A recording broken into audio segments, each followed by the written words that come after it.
దేవుని నామానికి మహిమ కలుగును గాక.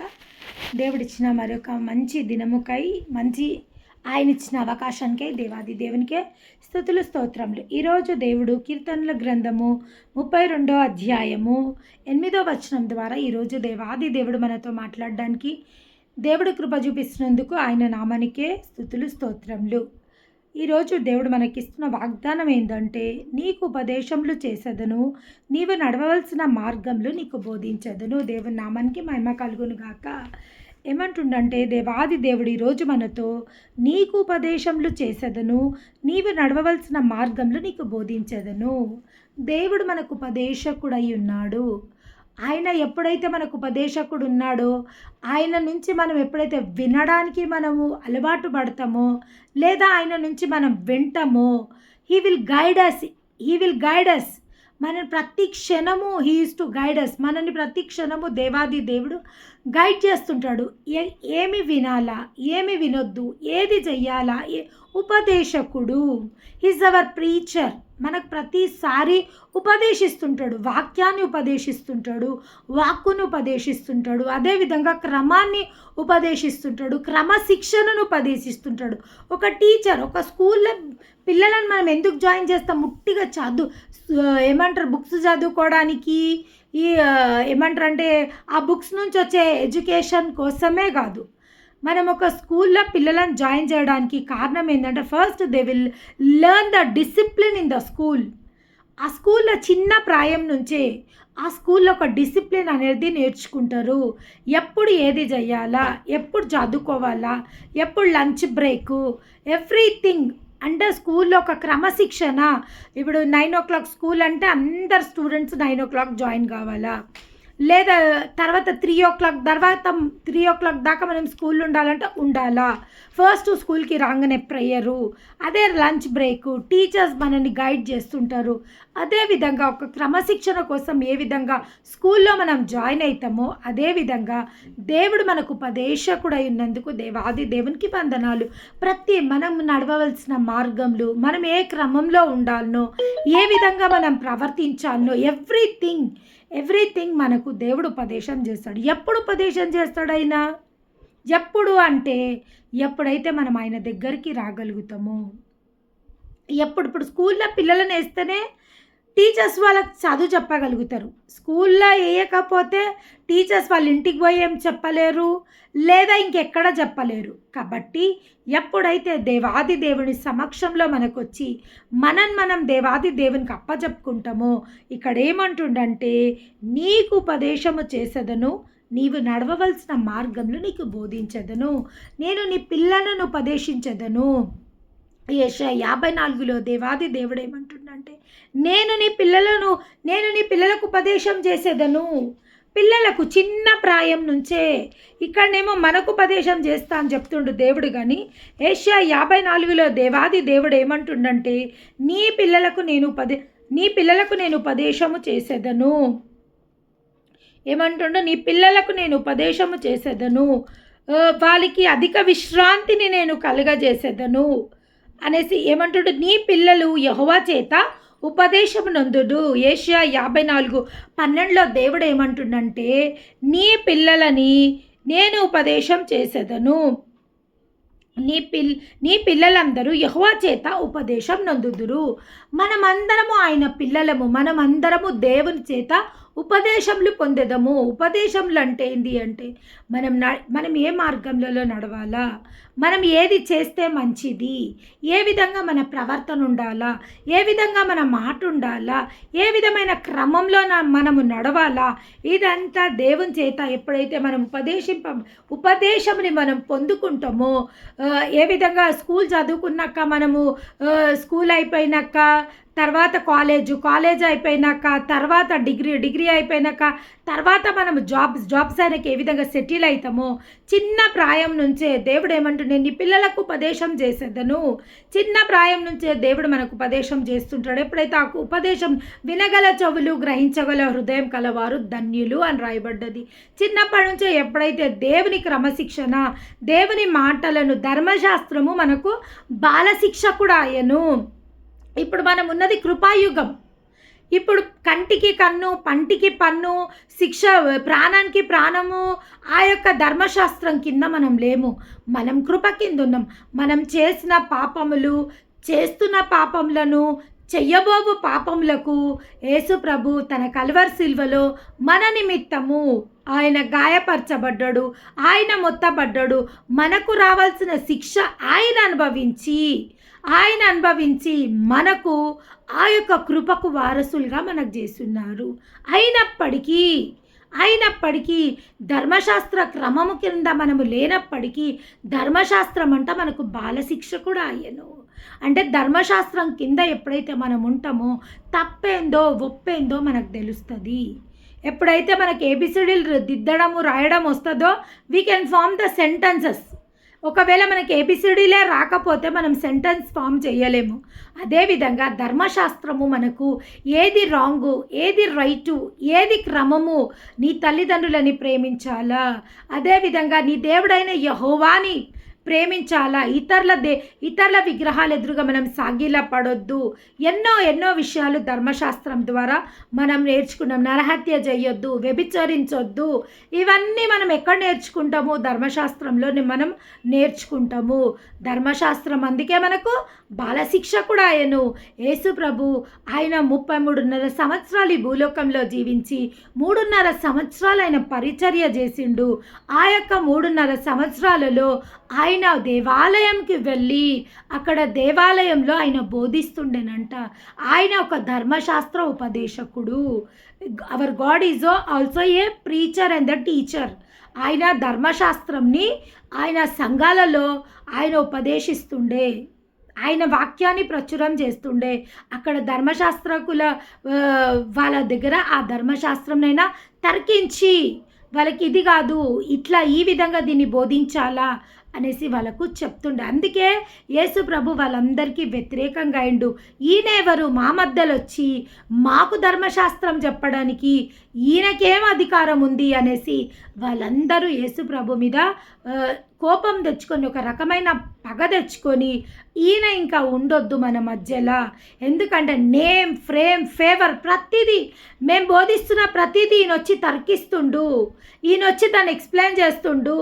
మేము ధర్మశాస్త్రంతో అందరినీ భయంలో పెట్టేసి మేమందరికీ ఒక రకమైన బోధ చేస్తే ఈయన ధర్మశాస్త్రంని ఒక రకంగా ఈ ప్రజలకు బోధిస్తుండు అనేసి ఆయనని వాళ్ళు ఏంటంటే చంపాలంతగా పగ వాళ్ళు దేవాది దేవుని పైన పెట్టుకోవడం జరిగింది. ఇంకా ఇక్కడ ఏమంటుండంటే, నీ మీద దృష్టి ఉంచి నీకు ఆలోచనలు చెప్పేదను. దేవుడు ఏమంటుండంటే, నా తలంపుల కంటే మీ తలంపులు, నా ఆలోచనల కంటే మీ ఆలోచనల కంటే నా ఆలోచనలు, మీ తలంపుల కంటే నా తలంపులు ఎంతో హెచ్చుగా ఉన్నాయి. అవును, మనము మన యొక్క సామర్థ్యత ప్రకారము, మన యొక్క ఎబిలిటీ ప్రకారము మన ఆలోచన కొంచెమే, కానీ పరమ తండ్రి ఆలోచన మన కోసము ఎంతో బహు గొప్పది. అందుకే ఇక్కడ ఏమంటుండంటే, నీ మీద దృష్టి ఉంచి నీకు ఆలోచనలు చెప్పెదను. ఎల్లప్పుడూ నా దృష్టి నీ పైననే ఉంటుంది. నీకు ప్రతి క్షణము నేను నీకు ఆలోచనలు చెప్పెదను. ఎంతమందికి ఎక్స్పీరియన్స్ ఉంది? నిజంగా దేవుడు మాకు ప్రతి క్షణము ఆయన గైడ్ చేస్తూనే ఉంటాడు, ఆయన మాతో మాట్లాడుతూనే ఉంటాడు, ఆయన మాకు బోధిస్తూనే ఉంటాడు. ఆయన ఒకవేళ మేము ఏదైనా తప్పు మార్గంలో కానీ ఏదైనా తప్పు డెసిషన్ మేము తీసుకున్నా కానీ ఆ దేవాది దేవుడు ఇది తప్పు అని మాకు వాదించిండు. ఎన్నో మార్లు మేము దేవుని యొక్క స్వరమును విని, లేదా ఆయన ఒక సూచన క్రియని చూసి, ఏదైనా ఒక ఇండికేషన్ని చూసి మేము తప్పులు చేయకుండా ఆగిపోయినము అని ఎంతమంది ఉన్నారైతే వారందరూ ధన్యులు అని దేవుడు ఈరోజు అంటుండు. ఎందుకంటే ఆయన ఏమంటుండు, మీ మీద దృష్టి ఉంచి మీకు ఆలోచనలు చెప్పేదను. ఎట్లా దృష్టి ఉంటుంది ఆయనకు మన మీద? మరి ఇంతమంది జనం ఉన్నారు, ఇంతమంది జనముని ఆయన ఒక్కైనా ఎట్లా కంట్రోల్ చేయగలుగుతాడు? ఒక్కైనా ఇంతమంది పైన దృష్టి ఎట్లుంచగలుగుతాడంటే ఆయన ఏమన్నాడంటే, నా అరిచేతులలో మిమ్మల్ని చెక్కుకొని ఉన్నాను, నా కుడి చేతిలో మిమ్మల్ని పట్టుకొని ఉన్నాను. ఒక మనిషి చేతులు ఎన్నిసార్లు చూస్తాడు? పొద్దు నుంచి రాత్రి వరకు చాలాసార్లు చూస్తాడు. మనం ఏ పని చేయాలన్నా కానీ మనం చేతులతోనే చేస్తాము. కాబట్టి ఎప్పుడైతే ఆ దేవాది దేవుడంట ఆయన అరిచేతులలో మనం చెక్కుకున్నాడంట, ఆయన ఉదయం నుంచి రాత్రి వరకు ఆయన కనుదృష్టి సూర్యోదయం మొదలుకొని సూర్యాస్తమం వరకు, సూర్యాస్తమం మొదలుకొని సూర్యోదయం వరకు ఆయన కనుదృష్టి మన పైన ఉంటుందంట. మన దేవుడు కునుకడు, నిద్రపోడంట. మనము నిద్రిస్తున్నప్పుడు కూడా ఆయన మన తెల దగ్గరకు వచ్చి మనని ఆయన దృష్టిస్తూనే ఉంటాడంట.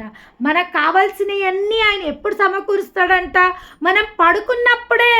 రేపటి రోజు మనకేం కావాలా, రేపటి రోజు మనం ఎక్కడికి వెళ్ళాలా, రేపటి రోజు మనం ఏం పని చేయాలా, రేపటి రోజు మనం ఏం తినాలా, రేపటి రోజు మనం ఏం వేసుకోవాలా.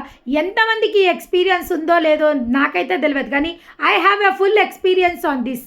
నాకు ఫుల్ ఎక్స్పీరియన్స్ ఉంది నిజంగా. చాలాసార్లు దేవుడు నాకు ఏం వేసుకోవాలా, ఏం వంట చేయాలా, ఏమి ప్రిపేర్ చేయాలి, ఎవ్రీథింగ్. నేను అట్లా రాత్రి బ్లైండ్గా పడుకున్నప్పుడు పొద్దున్న లేవగానే ప్రభువా నేనైతే రెడీగా లేసిన, ఇంకా మరి నేను ఏం చేయాలో నేనైతే ఆలోచించుకొని పడుకోలేదు.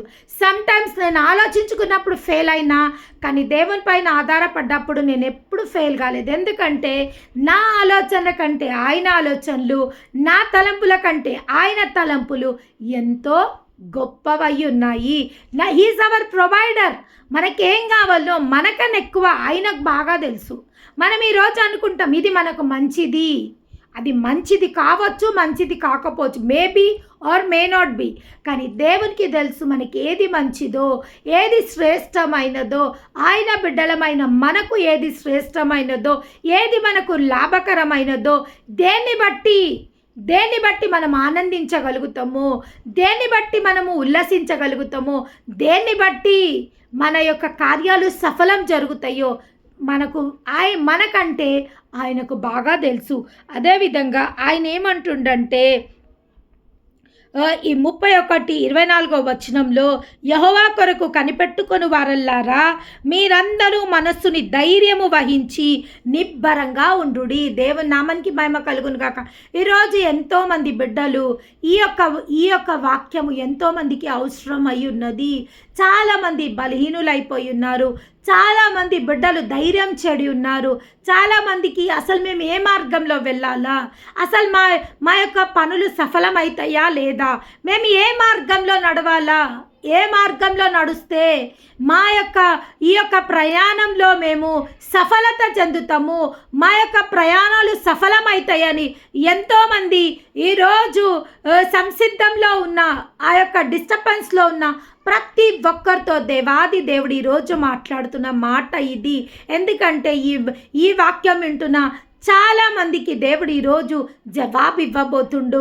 చాలామంది హృదయంలో మేమేం చేయాలనో మాకు తెలియడం లేదు, మేమే మార్గంలో నడవాలనో మాకు తెలియడం లేదు, మేమే మార్గంలోకి వెళ్తే మేము డెస్టినీ అంటే మేము గమ్యం చేరగలుగుతామో తెలియని స్థితిలో ఉన్న ప్రతి ఒక్కరితో దేవాది దేవుడు ఈరోజు మాట్లాడడం జరుగుతుంది. ఏమనంటే, యెహోవా కొరకు కనిపెట్టుకొని వారల్లారా మీరందరూ మనస్సుని ధైర్యం వహించి నిబ్బరంగా ఉండురి. నాకు తెలిసిన ఇప్పుడు ఈరోజు ఈ ప్రార్థనలో ఉన్న ప్రతి ఒక్కరు యెహోవా కొరకు కనిపెట్టుకొని ఉన్నవారే. నిశ్చయంగా నాకు తెలుసు ప్రతి ఒక్కరు ఏదో ఒక సమస్య గుండా వెళ్తుండు, ఏదో ఒక పరిస్థితి గుండా వెళ్తుండు. వారందరికీ యెహోవా పైయే వాళ్ళకు ఆధారము, ఆయనే వాళ్ళకు ఆశ్రయము, ఆయనే వాళ్ళకు ఆధారము. వాళ్ళందరూ ఆయనని నమ్ముకుండ్రు.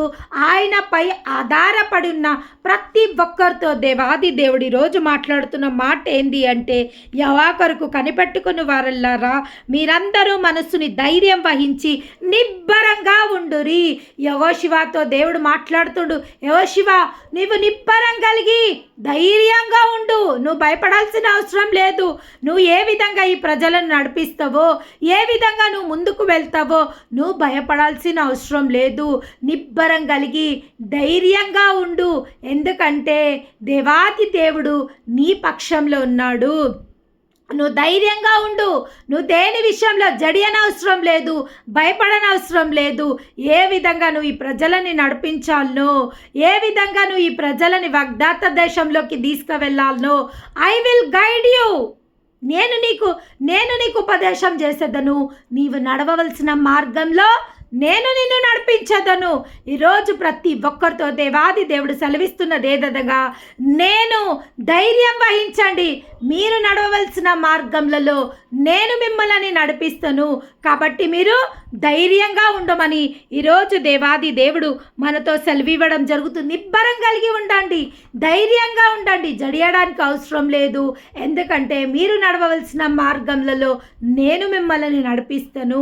పచ్చిక గల చోట ఆయన నన్ను పరుండజేయుచున్నాడు, శాంతికరమైన జలముల యొద్ద ఆయన నన్ను సేద తీర్చుచున్నాడు. యెహోవా నా కాపరి, నాకు లేమి కలగదు. ఎంతమంది బిడ్డలైతే నిజంగా ఈరోజు యెహోవా నా కాపరి, నాకు లేమి కలగదు, నా దేవుడు నన్ను పచ్చిక గల చోట నన్ను పరుండ చేస్తాడు, శాంతికరమైన జలముల యొద్ద నన్ను సేద తీరుస్తారని ఎంతమంది అయితే నమ్ముతుండ్రో వాళ్ళందరితో దేవుడు ఈరోజు మాట్లాడుతున్న మాట ఏంటంటే, మీరు నడవవలసిన మార్గంలో నేను మిమ్ములని నడిపించేదను, నిబ్బరం కలిగి ధైర్యంగా ఉండనని సెలవిస్తుండు. ఎందుకంటే ఎప్పుడైతే మన భారంని యెహోవాపై మోపుతామో మన ఉద్దేశాలని ఆయన సఫలపరచడం జరుగుతుంది. ఒకవేళ మనం అలసిపోవచ్చు, కానీ మన దేవాది దేవుడు అలసిపోడు, కునికడు, నిద్రపోడు. ఆయన ఇంకా దేవుడు ఏమని సెలవిస్తుండంటే, అదే అధ్యాయంలో 19వ వచనంలో ఏమని సెలవిస్తుడు, 31:19 వచనంలో, నీ యందు భయభక్తులు గలవారి నిమిత్తము నీవు దాచి ఉంచిన మేలు ఎంతో గొప్పది, నరుల ఎదుట నిన్ను ఆశ్రయించు వారి నిమిత్తము నీవు సిద్ధపరిచిన మేలు ఎంతో గొప్పది. దేవాది దేవునికి మహిమ కలుగును గాక. ఈరోజు రాత్రికాల సమయంలో దేవాది దేవుడు సెలవిస్తున్న మాట ఏంటంటే, నీవు మా కోసం దాచి ఉంచిన మేలు ఎంతో గొప్పది. అంటే ఈరోజు మన కనబడని దీవెన, ఈరోజు కనబడని మేలు, ఈరోజు కనబడని మనది ఏదో మనకు దాచబడి ఉన్నది. దేవుని నామానికి మహిమ కలుగును గాక. ఏదో మన కోసం దాచబడి ఉన్నది. ఈ రాత్రికాల సమయంలో దేవుడు అంటుండు, మీకోసం దాచబడిన మేలు ఎంతో గొప్పది, గొప్ప మేలు మీకోసం నేను దాచి ఉన్నాను. ఈరోజు మీరు కలవల పడుతుండ్రా, ఈరోజు మీరు జడుస్తుండ్రా, ఈరోజు భవిష్యత్తు గురించి చింతుందా, ఈరోజు మా ఆరోగ్యం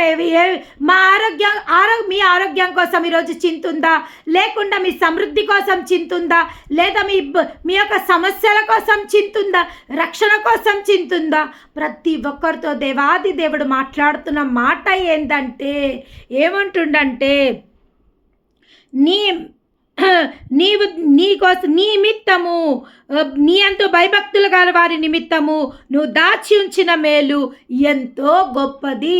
గొప్ప మేలు దేవాది దేవుడు మన కోసం దాచి ఉన్నాడు. ఇంకేమంటుండంటే, నరుల ఎదుట నిన్ను ఆశ్రయించు వారి నిమిత్తము నీవు సిద్ధపరిచిన మేలు ఎంతో గొప్పది.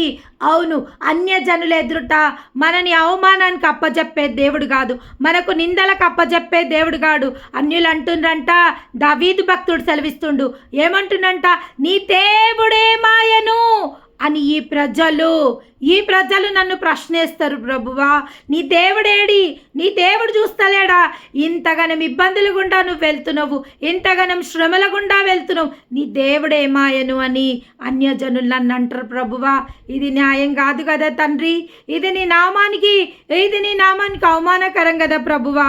ఏమంటుండంటే, ఇంకా దేవాది దేవుడు నరుల ఎదుట నిన్ను ఆశ్రయించు వారి నిమిత్తం నువ్వు సిద్ధపరిచిన మేలు ఎంతో గొప్పది. మనుషులు కపటోపాయములు వారు నంటకుండా నీ సన్నిధిని చాటున వారిని దాచి ఉంచున్నావు. వాక్కలహం మాన్పి వారిని గుడారంలో దాచి ఉంచినావు.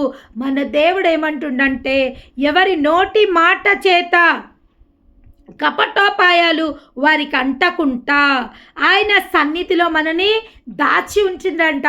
ఏ కపటంలో ఈ లోకంలో ఎన్నో రకాల కపటాలు ఉన్నాయి, ఎన్నో రకాల మోసాలు జరుగుతున్నాయి, ఎన్నో రకాల అబద్ధాలు. ప్రతి వ్యాపారంలో అబద్ధము, వివాహంలో అబద్ధము, హాస్పిటల్స్లలో అబద్ధము, వైవాహిక జీవితంలో అబద్ధాలు. ప్రతి స్థలంలో పరిశుద్ధమైనది వివాహం అన్నిటికన్నా ఘనమైనది. ఆ ఘనమైన వివాహంలో అబద్ధాలు జరుగుతున్నాయి, మోసాలు జరుగుతున్నాయి. అదేవిధంగా ఉద్యోగ స్థలాలలో ఫేక్ సర్టిఫికెట్స్ అని, ఫేక్ జాబ్స్ అని, ఎన్నో ఫేక్ జాబ్స్ అని ఎంతోమంది డబ్బులు కోల్పోవడం జరుగుతుంది. హాస్పిటళ్ళల్లో శవాలతో వ్యాపారాలు చేస్తుండ్రు.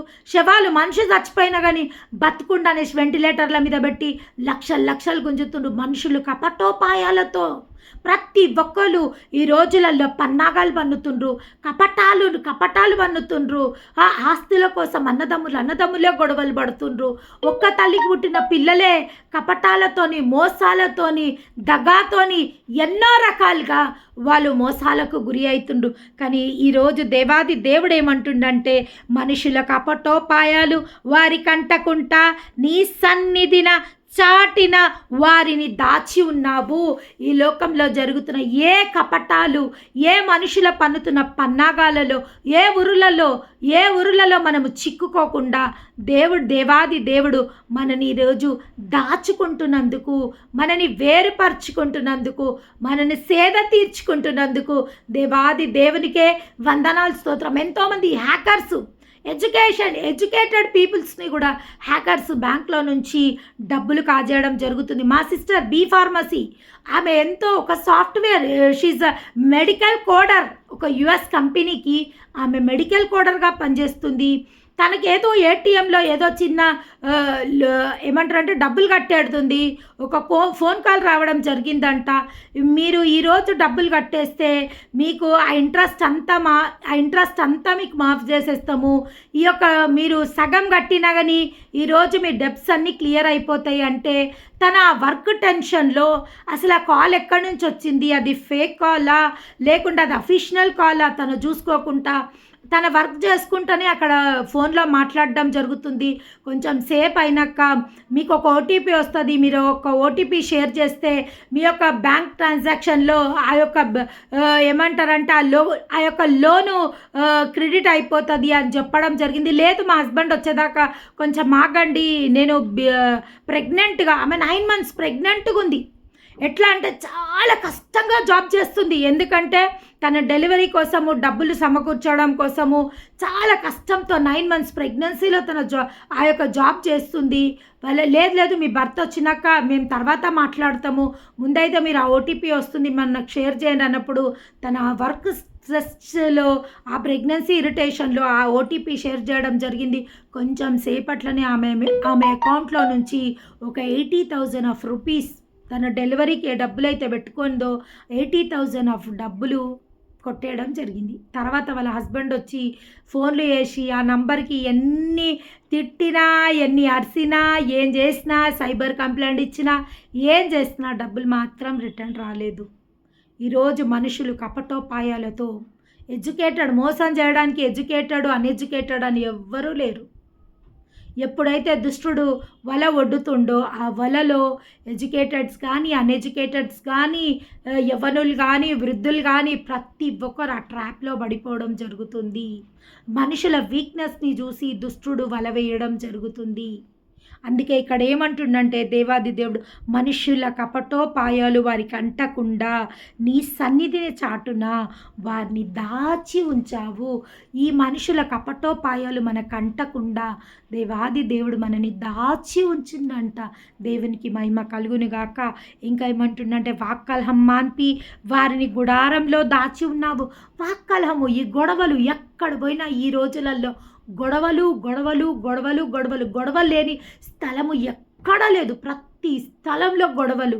కానీ దేవుడు ఆ వాక్కలహము, ఆ గొడవల మాటల వల్ల గొడవలు రాకుండా వారిని గుడారంలో ఆయన దాచి ఉంచిండంట. ఆయన ఒక గుడారము అంటే ఆయన ఒక గృహంలో ఎట్లా దాచుకొని ఉంటామో మనము, ఆ విధంగా ఆయన మనని దాచిపెట్టి ఉన్నాడంట. దేవుని నామానికి మహిమ కలుగునుగాక. ఇంకా ఏమంటుండంటే దేవాది దేవుడు ఈరోజు ఎన్నో విషయాలు గుండా దేవుడు మాట్లాడుతుండు. మొట్టమొదటిగా నేను నీకు ఉపదేశం చేసేదను, నీవు నడవవలసిన మార్గంలో నిన్ను బోధించదను. మనం నడవవలసిన మార్గంలో ఎప్పుడైతే మన మార్గంలో దేవునికి అప్పచెప్తామో, ఎప్పుడైతే సిన్సియర్గా మన మార్గంలో దేవునికి అప్పచెప్తామో, ప్రభువా మేము నీ చిత్తానుసారమైన మార్గంలో నడవాలి ప్రభువా, మీ చిత్తానుసారమైనదే మా జీవితంలో చెయ్యాలనైనా ప్రభువా.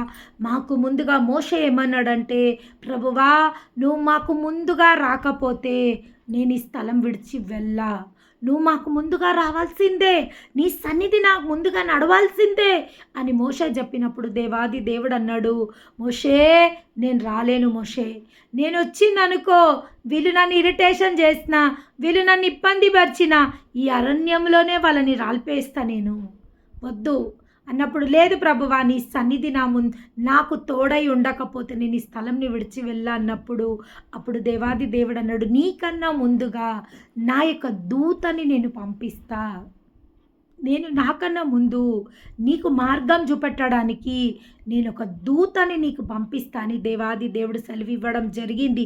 అదేవిధంగా ఇక్కడ మనం నడవవలసిన మార్గంలో ఆయన మనను బోధించాలని ఎప్పుడైతే మనం అడుగుతామో, ప్రభువా నేను ఎక్కడికి వెళ్ళాలా ప్రభువా, నేను ఏ మార్గంలో గుండా నడవాలా ప్రభువా, అసలు నేను ఏ ఇంటర్వ్యూకి వెళ్ళాలా ప్రభువా, ఏ వైపున మీరు నా కోసం జాబ్ సిద్ధపరిచిండ్రు ప్రభువా, లేదా నేను ఏ కోర్స్ తీసుకోవాలా ప్రభువా, లేదా నేను ఎక్కడ వెళ్ళాలా ప్రభువా, నేను ఎక్కడ ఉండాలని మీ చిత్తమైందో మీరు మాకు బయలుపరచండి అని సెలవిచ్చినప్పుడు దేవాది దేవుడు స్పష్టంగా మనకు గైడ్ లైన్స్ ఇవ్వడం జరుగుతుంది. దేవుని నామానికి మహిమ కలుగును గాక.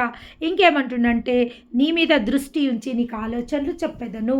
ఎప్పుడైతే when we seek the will of the God, ఎప్పుడైతే మనము అదొక హ్యాబిట్గా చేసుకుంటామో, దేవుని యొక్క చిత్తాన్ని మనము వినడానికి ప్రయత్నిస్తామో, దేవుని యొక్క చిత్తాన్ని మనం కనుగొనడానికి ప్రయత్నిస్తామో, అప్పుడు ఆయన మార్గములలో మనల్ని నడిపించడానికి ఆయన సిద్ధమై ఉన్నాడు. ఒకవేళ మన మార్గంలో మనం నడిచినప్పుడు మనం ఫెయిల్ కావచ్చు, కానీ దేవుడు మనకు చూపించిన మార్గంలో మనం నడిచినప్పుడు it will be the 100% successful way. ఎందుకంటే దేవుడు ఏమన్నాడు, నేనే మార్గమై ఉన్నాను, ఈజ్ అవర్ వే, నేనే సత్యమును నేనే జీవమునై ఉన్నాను, గాడ్ ఈజ్ అవర్ వే. నేను మీకోసం మార్గాన్ని సిద్ధపరుస్తా, నేను మీకోసం ఒక మార్గాన్ని సిద్ధపరుస్తా, మీ యొక్క మార్గం పైన నేను వెలుగుని ఉదయింపజేస్తా. ఈరోజు మీ మార్గంలో పైన చీకటి ఉందా, మీరు మార్గము కానరాని స్థితిలో ఉన్నారా? ఈరోజు రాత్రి మనతో దేవుడు మాట్లాడుతున్న మాట ఏంటంటే, మీ మార్గంలో పైన నేను వెలుగుని ఉదయింపజేస్తున్నా. ఎప్పుడైతే మీ మార్గంలో పైన వెలుగు ఉదయింపజేయబడుతుందో స్పష్టంగా ఆ యొక్క మార్గాలు మీకు బయలుపరచబడతాయి. ఏ మార్గాల గుండా మీరు వెళ్ళాలనో, ఏ మార్గము అనుకూలమైన మార్గము, ఏ మార్గము దేవుని చిత్తానుసారమైన మార్గము, అది మీకు బయలుపరచబడుతుంది అని దేవుడు మనతో సెలవివ్వడం జరిగింది. ఇంకా ఏమంటుండంటే, యెహోవా కొరకు కనిపెట్టుకుని వారలారా మీరందరూ మనసున ధైర్యం వహించి నిబ్బరంగా ఉండండి. ఈరోజు ధైర్యం చడిన వారితో దేవాది దేవుడు మాట్లాడుతున్న మాట ఏంటంటే, మీరు నిబ్బరం కలిగి ధైర్యంగా ఉండండి, ఎందుకంటే మీ పక్షంలో యుద్ధం చేయవాడు దేవాది దేవుడైన యెహోవా. మీతో యుద్ధం ఎవరితో? మీ శత్రువులతో ఎవరు యుద్ధం చేయబోతుండు? మీ పక్షంలో ఎవరు యుద్ధం చేయబోతుండు? దేవాది దేవుడు మీ పక్షంలో యుద్ధం చేయబోతుండు, మీ శత్రువులతో ఆయన యుద్ధం చేయబోతుండు. ఆనాడు దావీదు చిన్న ప్రాయంగల యవ్వనుడు, కానీ దావీదు ముందర ఎవరున్నారు? గొలియాతు ఉన్నాడు. గొలియాతు చాలా పొడుగున్నాడు, కండ కలిగి ఉన్నాడు, ఆ యొక్క ఏమంటారంటే అన్ని శస్త్రాలు ధరించుకొని ఉన్నాడు. కానీ దావీదు ఒక చిన్న బాలుడు, యవ్వన ప్రాయంలో ఆయన పశువులను మేపే ఒక చేతికర్ర తప్ప ఆయన చేతిలో ఏమీ లేవు. ఒక ఒడిసె, ఆ ఒడిసెకు రాళ్ళు, ఒక ఏటి రాళ్ళు ఏరుకొని తన దగ్గర పెట్టుకొని, ఒక ఒడిసె చేతిలో పట్టుకొని, ఆ యొక్క పశువులని మేపే కట్టె పట్టుకొని ఆ యొక్క గొలియాతు ఎదురుగా నిలబడడం జరిగింది. ఎవరిని బట్టి దావీదుకు ధైర్యం వచ్చింది? ఎవరిని బట్టి? దేవుని యొక్క అభిషేకంని బట్టి, దేవుడు తనకు తోడై ఉన్నాడని ఒక నమ్మకంతో ఏమంటుండు? గొలియాతు ఎదురుగా నిలబడినప్పుడు, ఈ సున్నతి లేని ఫిలిస్తీయుడు నా దేవుని ఎదురుగా ఎంత, నా ఎదురుగా ఎంత అంటలేడు. ఈ సున్నతి లేని ఫిలిస్తీయుడు నా దేవుని ఎదురుగా ఎంత, అసలు వీడు బ్రతికెంత నా దేవుడు ఎదురుగా, ఈ యొక్క మమ్ములని యుద్ధానికి రమ్మని పిలవడానికి వీనికి ఏం అర్హత ఉంది అని ఎప్పుడైతే దావీదు దేవుని ధైర్యమును బట్టి ఆ యొక్క గొలియాతుని జయించగలిగిండు. ఖడ్గం చేత కాదు, కత్తి చేత కాదు, శస్త్రాల చేత కాదు, ఒక ఒడిసెతో, ఒక చిన్న రాయితో ఆ యొక్క గొలియాతుని అంతం చేయగలిగిండు. అదేవిధంగా ఈరోజు దేవాది దేవుడు ఏమంటుండంటే, యెహోవా కొరకు కనిపెట్టుకుని వారు మీరందరూ మనస్సుని ధైర్యంగా వహించి నిబ్బరంగా ఉండండి. మీ భారంని యెహోవాపై మోపేయండి. అసలు మీరు ధైర్యంగా ఉండండి. ధైర్యం జడిన వారిని ఆయన ధైర్యం ఇచ్చే దేవుడు అయినాడు. నిజంగా నేను చాలామంది సహోదరులకు చెప్తుంటా, ప్రేయర్ కోసం వాళ్ళు ఫోన్ చేస్తున్నప్పుడు, అమ్మ మీరు బ్లైండ్గా దేవుని నమ్మండి. నిజంగా గొప్ప అద్భుతాలు మీరు రిసీవ్ చేసుకోవాలనుకుంటున్నారా? బ్లైండ్గా దేవుని నమ్మండి. ఆస్కారం లేని సమయంలో అసలు అవకాశమే లేదు. అబ్రహాంకి అసలు సారాకు గర్భం ధరించే అవకాశమే లేదు. అబ్రహాంకి సంతానం కలిగే అవకాశమే లేదు. కానీ అబ్రహాం నమ్మెను, అది అతనికి నీతిగా ఎంచబడెను. అబ్రహాం నమ్మిండు. నా దేవుడు చెప్పిండు అంటే అది నిశ్చయంగా జరుగుతుంది. నా శక్తిని బట్టి కాదు, నా బలంని బట్టి కాదు, నాకు మాట ఇచ్చిన దేవాది దేవుని శక్తిని బట్టి, ఆయన బలంని బట్టి ఈరోజు ఎంతోమందితో దేవుడు ఈరోజు మాట్లాడుతుండు. మీ శక్తిని బట్టి కాదు, మీ బలంని బట్టి కాదు. ఎప్పుడైతే మీరు దేవాది దేవుని ఆశ్రయిస్తారో ఆయన మీ కార్యాలను సఫలపరచడానికి ఆయన సిద్ధమై ఉన్నాడు. Not by your ability, by the ability of the God. దేవుని యొక్క ఎబిలిటీ వల్ల దేవుడు మీ కార్యాలను సిద్ధపరచడానికి, మీ కార్యాలని సమకూర్చడానికి, మీ కార్యాలని సఫలపరచడానికి ఆయన సిద్ధమైన దేవాది దేవునికి మహిమ కలుగును కాక. ఇంకేమంటుండంటే, నీ యందు భయభక్తులు గల వారి నిమిత్తం నువ్వు దాచించిన మేలు ఎంతో గొప్పది. అవును, మన కోసం ఆయన దాచించిన మేలు ఎంతో గొప్పది. ఈరోజు అది మన కంటికి కనబడకపోతుండొచ్చు, చెవులకు వినబడకపోతుండొచ్చు, హృదయంకి గోచరం కానేరకపోతుండొచ్చు. కానీ దేవుని బిడ్డలకైనా సమకూర్చి సమస్తము మేలు కొరకే, మేలు కొరకే. ఆయన మన కోసం ఏది సమకూర్చినా అది మేలు కొరకే. నేను మేలు చేయి ఉద్దేశించుచున్నాను కనుక భయపడకుము. దేవాది దేవుడు ఈరోజు మనతో మాట్లాడుతున్న మాట ఏంటంటే, నేను మేలు చేయి ఉద్దేశించుచున్నాను, మీ పక్షంలో నేను మేలు చేయి ఉద్దేశించుచున్నాను కనుక నువ్వు భయపడాల్సిన అవసరం లేదు. నువ్వు దేని విషయంలో జడియాల్సిన అవసరం లేదు. నిబ్బరం కలిగి ధైర్యంగా ఉండు అని దేవాది దేవుడు ఈరోజు మనతో సెలవివ్వడం జరిగింది. ఇంకా ఏమంటుండంటే, నీవు నా గోనె పట్టాన్ని విడిపించి సంతోష వస్త్రములతో నన్ను ధరింపజేసి ఉన్నావు. యెహోవా నా దేవా, నిత్యము నేను నిన్ను స్తుతించెదను. ఈరోజు ఎవరైతే దుఃఖ వస్త్రాలతో ఉన్నారో, గోనె పట్ట దేనికి సాదృశ్యం అంటే, మనం ఉపవాసం ఉన్నప్పుడు దేవుని సమక్షంలో మనం ఆయన సన్నిధిలో ప్రతిష్ఠించుకున్నప్పుడు మనం గోనె పట్ట కట్టుకొని, పాతకాలంలో భక్తులు గోనె పట్ట కట్టుకొని బూడిదని తలపై పోసుకొని వాళ్ళు ఉపవాసం ఉండడం జరుగుతుంది. ఈరోజు దేవుడు మనతో ఏమంటుండంటే, మీ యొక్క గోనె పట్టాన్ని విడిచి సంతోష వస్త్రములను ధరింపజేసి ఉన్నాను, సంతోష వస్త్రములను నన్ను ధరింపజేసి ఉన్నావు, నాకు ధరింపజేసి ఉన్నావు. యెహోవా నా దేవా, నిత్యము నేను నిన్ను స్తుతించెదను. దేవుని నామానికి మహిమ కలుగును గాక. ఈరోజు ఏమంటుండంటే, నిత్యము మేము నిన్ను స్తుతిస్తాం ప్రభువా. అవును, ఈరోజు నుంచి మా యొక్క దుఃఖ వస్త్రాలను తీసివేసి, మా యొక్క అంగలార్పులను తీసివేసి, ఈరోజు నుంచి నిత్యము నిన్ను స్తుతిస్తాము. ఏమని స్తుతిస్తాము? నువ్వు చేసిన ప్రతి ఒక్క మేళ్ళకై నిన్ను స్తుతిస్తాము. నువ్వు మా కోసం మార్గాన్ని సిద్ధపరిచినందుకు నిన్ను స్తుతిస్తాము. నీవు మాకు ఉపదేశించినందుకు మేము నిన్ను స్తుతిస్తాము. ఈ జనుల ఎదుట మమ్మల్ని గణపరిచినందుకు మేము నిన్ను స్తుతిస్తాము. మా బాధల నుంచి మమ్మల్ని విడిపించినందుకు నిన్ను స్తుతిస్తాము. శ్రేష్టమైన వాటిని మాకు అనుగ్రహింపబోతున్నాం. మేలు చేయను ఉద్దేశించుచున్నాను కనుక భయపడకు అని మాట ఇచ్చినందుకు నిన్ను స్తుతిస్తాము. అవును ప్రభువా, నువ్వు చేసిన మేలు ఎంతో గొప్పవి కాబట్టి నిన్ను స్తుతిస్తున్నాం తండ్రి. అవును ప్రభువా, మహాపరిశుద్ధ